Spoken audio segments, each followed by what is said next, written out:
सुरक्षा इकाइयों में कार्यरत मजदूर भाइयों और बहनों, आप सभी को पता है हमारे तीनों फेडरेशंस ने नोटिस द्वारा ये संदेश पहुंचाया है भारत सरकार को और रक्षा मंत्रालय को कि 12 अक्टूबर से ऑर्डिनेंस फैक्ट्रीज 41 ऑर्डिनेंस फैक्ट्रीज ये अनिश्चितकालीन हड़ताल पर जा रहे हैं और 19 अक्टूबर से हमारे जो बाकी जो डायरेक्टरेट्स हैं वहाँ के कर्मचारी अपनी मांगों को लेकर एक दिन का हड़ताल करने का निश्चय लिया है, नोटिस भी दिए हैं।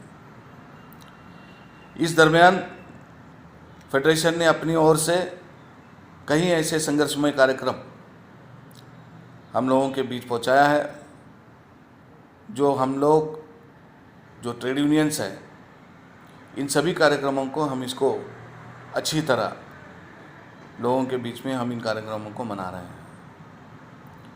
कुछ जगह ज़रूर दिक्कत है जहां कोविड-19 के बहुत ज़्यादा प्रकोप है, थोड़े डरे हुए हैं, दिक्कतें भी लेना चाहिए, दिक्कतें हैं और हम लोगों को कुछ प्रिकॉशंस भी लेना चाहिए। तो वहाँ थोड़ा सा स्पीड कम है, लेकिन मुझे उम्मीद है कि आने वाले दिनों में जब स्थिति सामान्य हो जाएगा तो ज़रूर वहाँ के हमारे कर्मचारी वर्ग, वहाँ के हमारे यूनियंस स्ट्राइक को सफल करने में अपना पूरा योगदान देंगे। इस बीच में मित्रों, फेडरेशंस अपनी तरफ से बहुत ज़्यादा पहल कर रही है कि सरकार हमारी बात को समझे। रक्षा मंत्रालय इस गंभीर विषय को गंभीरता से लेकर पूंजीपतियों की बातों में न आकर देश की ये संपत्ति इसको बचाने के लिए जो उपाय योजना करना चाहिए वो करें। और वो क्या करना चाहिए इसका भी सुझाव फेडरेशंस ने हर उस मीटिंग में, हर उस वार्ता में, हर उस लेटर में लिखित स्वरूप में दिए हैं और जहां मौका मिला वहां विस्तार में उन्होंने समझाने का कोशिश की है कि क्यों ऑर्डिनेंस फैक्ट्रीज को और अन्य हमारी जो सुरक्षा इकाइयां हैं इनको बर्बाद करने के रास्ते नहीं जाना चाहिए। ऑर्डिनेंस फैक्ट्री विशेषता बहुत कम लोगों को पता है, शायद रक्षा मंत्रालय को भी ये पता नहीं होगा कि जिस दिन देश आज़ाद हुआ सबसे पहला सरकारी इंडस्ट्री भारत देश का अगर कोई इंडस्ट्री था मौजूद जिसे सरकारी कहा गया और जहाँ के कर्मचारी उस रात उस दिन 15 अगस्त से सरकारी कर्मचारी घोषित किए गए, वो ऑर्डिनेंस फैक्ट्री है। 13-14 ऑर्डिनेंस फैक्ट्री से आज हम लोग लगभग 41 ऑर्डिनेंस फैक्ट्री हो चुके हैं। और किसके लिए सेवा कर रहे हैं? हमारे आर्म फोर्सेस के लिए। किसके लिए रक्षा सामग्री बना रहे हैं? सिर्फ हमारे आर्म फोर्सेस के लिए। आज तक देश अगर सुरक्षित अगर है तो किसके वजह से है? तो सिर्फ ऑर्डिनेंस फैक्ट्रीज की वजह से। और अचानक पिछले कुछ सालों से नीति बदली, विचार बदला और कुछ पूंजीपति लोगों को ऐसे लगने लगा कि हमें मौका मिलना चाहिए, निश्चित मिलना चाहिए। देश की सुरक्षा के लिए अगर कुछ बनाना है, देश की सुरक्षा का काम में अगर किसी को जुड़ना है तो सभी को मौका मिलना चाहिए।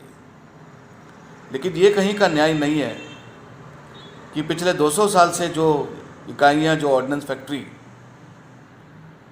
सुरक्षा विभाग का सेवा कर रहा है, आर्मी, नेवी, एयरफोर्स को अपनी सामग्री पहुंचा रहा है, उनको बदनाम करके, उनका क्वालिटी का इशू बना के, उनका टाइमली सप्लाई का इशू बना के, अचानक से बदनामी के रास्ते उन्हें खड़ा करके आप प्राइवेट को बढ़ावा देंगे।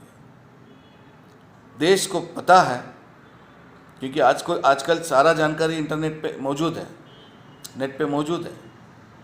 देश को पता है कि बार बार ये दोहराया जाता है कि 70% आज भी हमको आर्म्स और एम्यूनिशन, आर्मी को लगने वाले जो बहुत ज़रूरी जो एम्यूनिशंस हैं ये इंपोर्ट हो रहा है। हम ऑर्डिनेंस फैक्ट्रीज के कर्मचारी ये पूछना चाहते हैं कि ये आज से इंपोर्ट हो रहा, ये कब से इंपोर्ट हो रहा है और क्या इंपोर्ट हो रहा है? और अगर इंपोर्ट हो रहा है तो जो ऑर्डिनेंस फैक्ट्री जो बना रही हैं उसको छोड़कर जो 70% इम्पोर्ट हो रहा है, इसको आप प्राइवेट के हवाले क्यों नहीं कर सकते? क्यों नहीं प्राइवेट फर्म वो सामग्री बनाए जो ऑर्डिनेंस फैक्ट्री नहीं बना सकती? और वो जैसे सरकारी आंकड़े हैं, हर मुलाकात में ये लोग कहते हैं कि 70% आज भी हमको बाहर देशों पे निर्भर रहना पड़ता है। तो बनाए, प्राइवेट बनाए। लेकिन जो गेम प्लान है मित्रों, भाइयों और बहनों, ये गेम प्लान तो यही है कि इस सरकारी ढांचे को पहले गिराना है, ऑर्डिनेंस फैक्ट्रीज को निस्तेनाबूद करना है, और ये करने के बाद प्राइवेट अपना हुक्म चलाएगा, प्राइवेट अपना तेवर दिखाएगा, मजबूर करेगा हमारे आर्मी, नेवी और एयरफोर्स के हमारे बहादुर सिपाहियों को कि उनका हर डिक्टेटरशिप, वो जो कहेंगे वहाँ उनको झुकना पड़ेगा। इसको टालने के लिए इस समस्या को भारत सरकार समझे, इससे हल निकाले, और क्या हल निकाले ये हम बार बार कह रहे हैं। एक 200 साल पुरानी अगर कोई ऑर्गेनाइजेशन है तो वहाँ बदलाव कर सकते हैं, वहाँ नीति में बदलाव कर सकते हैं, वहाँ का प्रोडक्शन जो प्लानिंग है इसमें बदलाव कर सकते हैं। हम कई सुझाव दिए हैं, लेकिन कोई सुझाव मानने के लिए कोई तैयार नहीं है। हमारे फेडरेशन के जो वरिष्ठ लीडर्स हैं, कॉमरेड पाठक जी, सुकुमार जी, इन्होंने डिफेंस सेक्रेटरी के साथ मुलाकात की है, सेक्रेटरी डीपी के साथ मुलाकात की है, चेयरमैन ऑर्डिनेंस फैक्ट्री बोर्ड के साथ मुलाकात की है, हर उस अधिकारी के साथ मुलाकात की वो तैयारी दिखाएं कि आप बुलाएं, हमसे बात करें। हाल ही में स्ट्राइक का नोटिस देने के बाद डेप्यूटी चीफ लेबर कमिश्नर ने मुलाकात के लिए बुलाया। वहाँ भी हमारे जो नेतागण हैं, तीनों फेडरेशन के जो नेतागण हैं, इन्होंने अपना पक्ष रखा। लेकिन ऐसा व्यतीत होता है, ऐसा दिख रहा है कि सच्चाई कोई सुनना नहीं चाहता।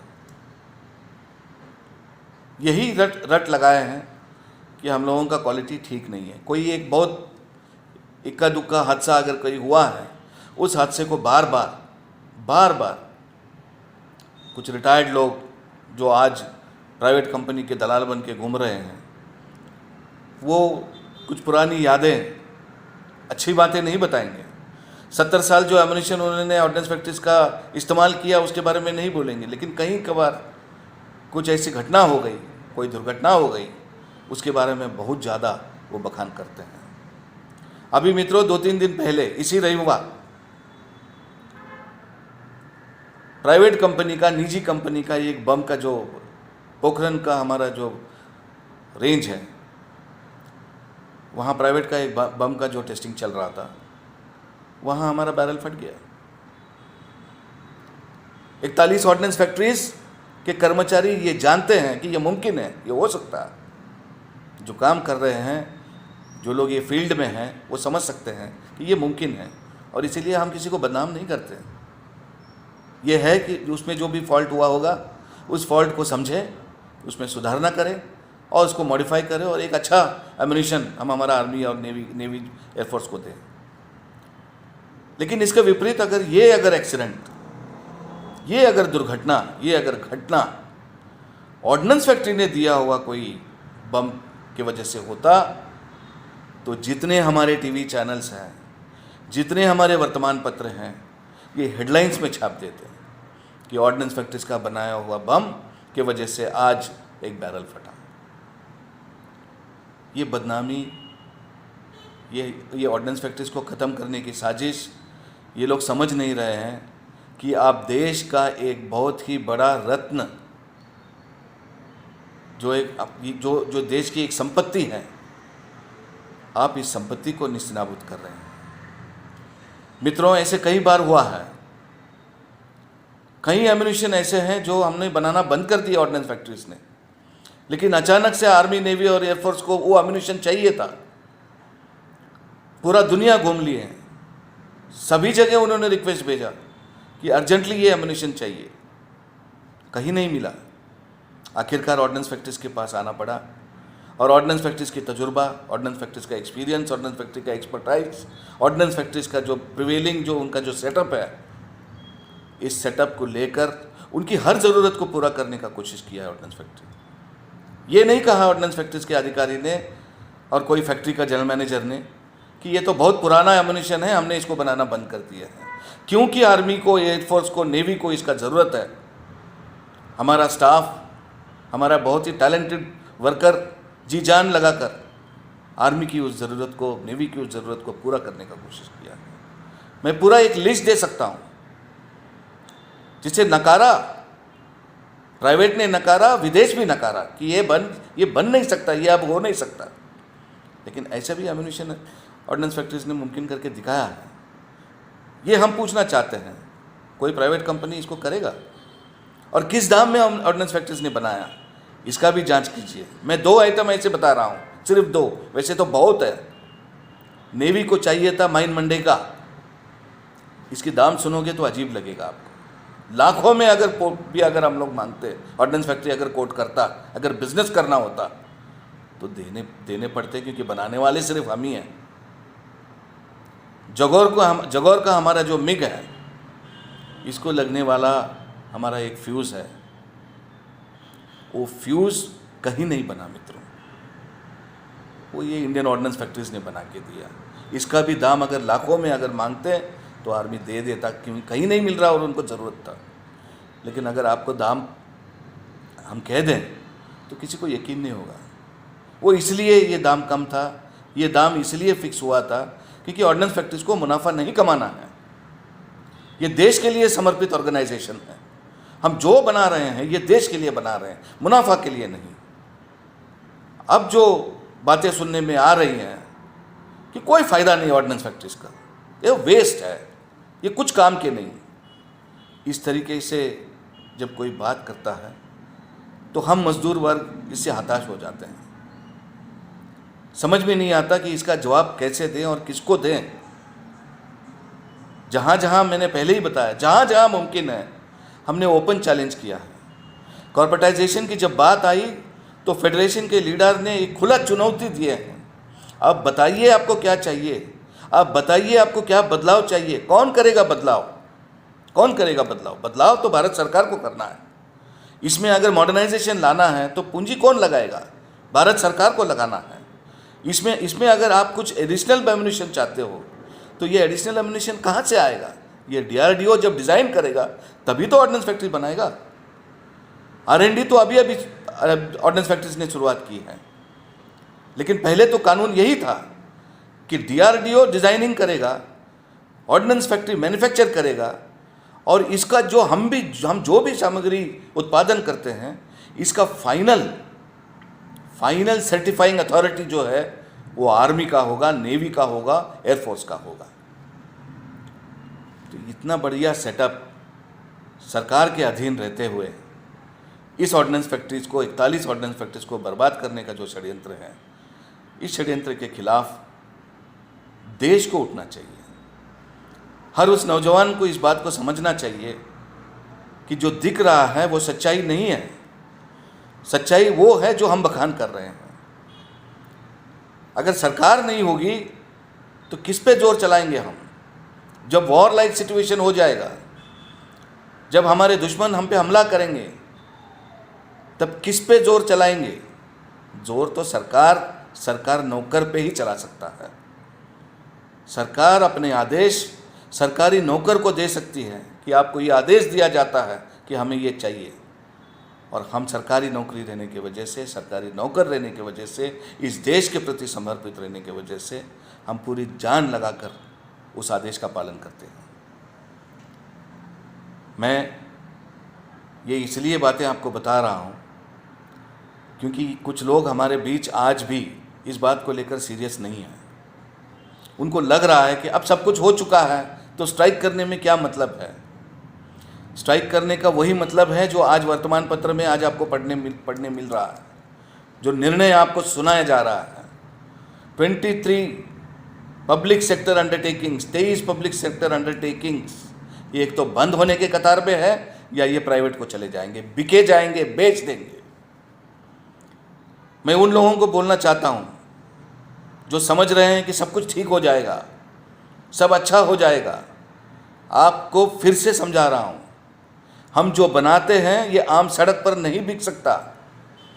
हम जो उत्पादन करते हैं इसके लिए खरीदार सिर्फ और सिर्फ सुरक्षा विभाग है, और अगर हम सुरक्षा विभाग से हट गए तो ये पूरा जो हमारा जो एक ढांचा है ये ढांचा गिर जाएगा, हमारा नौकरी ख़त्म हो जाएगी, आने वाली पीढ़ी के लिए दरवाजे बंद हो जाएंगे।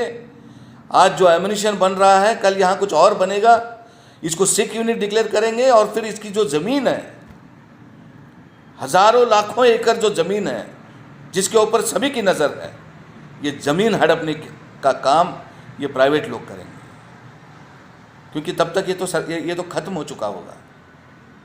तो इस धरोहर को, इस संपत्ति को बचाना है, हमारी नौकरी को बचाना है। कोई एक उदाहरण हमें कोई बताए कि भारत सरकार ने इनका निगम किया और आज ये निगम प्रॉफिट में चल रहा है, वहाँ का मजदूर वर्ग खुशी से जी रहा है। कोई एक उदाहरण दे दे, हम मान जाएंगे, लेकिन नहीं दे सकते। हमारे आंखों के सामने बर्बाद हो रहे हैं, आंखों के सामने। और खुद ये एक इंटरव्यू में प्रधानमंत्री जी ने बोले हैं, जो गूंजता है हमारे कानों में उनकी बातें, कि ये जो निगमीकरण जो बनते हैं ये आगे चल के इनकी मौत निश्चित है। ये सुनने के बाद आप ये उम्मीद कर रहे हैं कि हम सरकार जो निर्णय लेगी उसका हाँ में हाँ मिलाएं, बिल्कुल विरोध ना करें, कुछ भी ना करें। ये हो सकता है। सरकार अपनी नीति चला रही है, ट्रेड यूनियन अपना कर्तव्य निभा रहा है। ट्रेड यूनियन के माध्यम से हमें जो संविधान ने जो अधिकार दिया है, उस अधिकार का वापर करके, उस अधिकार का उपयोग करके हम अपना हक मांग रहे हैं। और कोई ज़्यादा नहीं मांग रहे हैं, कुछ नहीं मांग रहे हैं, बस जीने का हमारा जो एक हक बनता है, हम जीना चाहते हैं। बाकी इसमें बदलाव, मैं बार बार दोहरा रहा हूँ इस बात को। सरकार चाहती है कि बदलाव होना चाहिए, हम मंजूर हैं। सरकार चाहती है मॉडर्नाइजेशन होना चाहिए, मंजूर है। सरकार चाहती है कि आर्मी को जो चाहिए उसका 100% उत्पादन हमको करना चाहिए, मंजूर है। इसके लिए जो उपलब्धि होना चाहिए वो आप उपलब्ध कराइए, इसके लिए जो बनना चाहिए वो आप बनाइए, इसके लिए जो मॉडर्नाइजेशन होना चाहिए उसके लिए आप तैयार हो जाइए। हम आपके साथ कदम पे कदम चलने के लिए तैयार हैं। लेकिन मेहरबानी करके ये 41 ऑर्डिनेंस फैक्ट्रीज़ को कॉरपोरेट बनाकर इसको बर्बाद मत कीजिए। मेरे मजदूर भाइयों और बहनों, हताश तो हम हो ही गए हैं, मुझे पता है। हम दुखी हैं, बहुत ही दुखी हैं, लेकिन ऐसे दुखी रहने से नहीं चलेगा। इतिहास गवाह है कि भगवान भी उसी का साथ देता है जो लड़ने के लिए अपना मनसा जताता है, जो लड़ना चाहता है। जिसने पहले ही हथियार डाल दिया उसके साथ कोई नहीं खड़ा होता, उसको कभी न्याय नहीं मिलता। तो अपना ऑर्गेनाइजेशन बचाने के लिए, अपनी सुरक्षा इकाइयाँ बचाने के लिए, अपनी नौकरी बचाने के लिए, हमारा भविष्य को बचाने के लिए ये जो कार्यक्रम फेडरेशन ने आपके बीच रखा है, ये 12 तारीख से जो हम लोग आंदोलन का जो निश्चय लिया है, इसे सफल बनाइए। इसमें दो राय मत लाइए, कोई तर्क वितर्क मत कीजिए। और इसमें जो 80,000 हमारा जो वर्कफोर्स है, अधिकारी से लेके कर्मचारी तक, इन सभी से अपील है कि ये जो लड़ाई है, ये जो संघर्ष है, ये किसी और के लिए हम नहीं कर रहे हैं, ये हम अपने लिए कर रहे हैं। हमारा नौकरी बचाने के लिए कर रहे हैं, हमारा परिवार बर्बाद होने से बचाने के लिए हम कर रहे हैं, हमारा भविष्य बचाने के लिए हम लोग ये कर रहे हैं। और ये देश की जो पूंजी है, ये देश का जो इतना बड़ा धरोहर है, इसे बचाने के लिए कर रहे हैं। फेडरेशन ने आदेश दिया था सभी जितने हमारे MP MLAs हैं, इन सभी को जाके मिलिए, इन सभी को समझाइए, इन सभी को निवेदन दीजिए। हम वो भी कर रहे हैं। हम वो भी कर रहे हैं। हम कोई पक्ष नहीं देख रहे हैं कि कौन किसके पक्ष का है, बिल्कुल नहीं। जो हमें हमारे जो लोक प्रतिनिधि हैं, हम उनके पास जाकर उनको हमारा निवेदन सुपुर्द कर रहे हैं और ये उम्मीद कर रहे हैं कि आप अपना पक्ष का काम करते रहिए, लेकिन देश के साथ इस निर्णय के वजह से एक बनी बनाई एक इतना बड़ा संस्था को अगर बर्बाद होने से अगर आप रोक सकते हैं तो कृपया हमारी मदद कीजिए। और अगर कोई नहीं मदद करेगा, हमें कोई चारा नहीं है, हम तो लड़ेंगे, आखिरी दम तक लड़ेंगे। जब तक जान में जान है हम संघर्ष जारी रखेंगे और ये देश का धरोहर, इस धरोहर को बचाने का कोशिश करेंगे। मैं ये उम्मीद करता हूँ कि हमारे जो यूनियंस हैं, हमारे जो कर्मचारी वर्ग हैं, वो इस विषय को बहुत गंभीरता से लेकर अपना नौकरी और अपनी भविष्य को बचाने के लिए वो पूरा योगदान करेंगे और कामयाब होंगे, इसका आश्वासन और इसका उम्मीद हम लोग करते हैं। आप सभी को बहुत बहुत धन्यवाद, शुभकामनाएं, नमस्कार।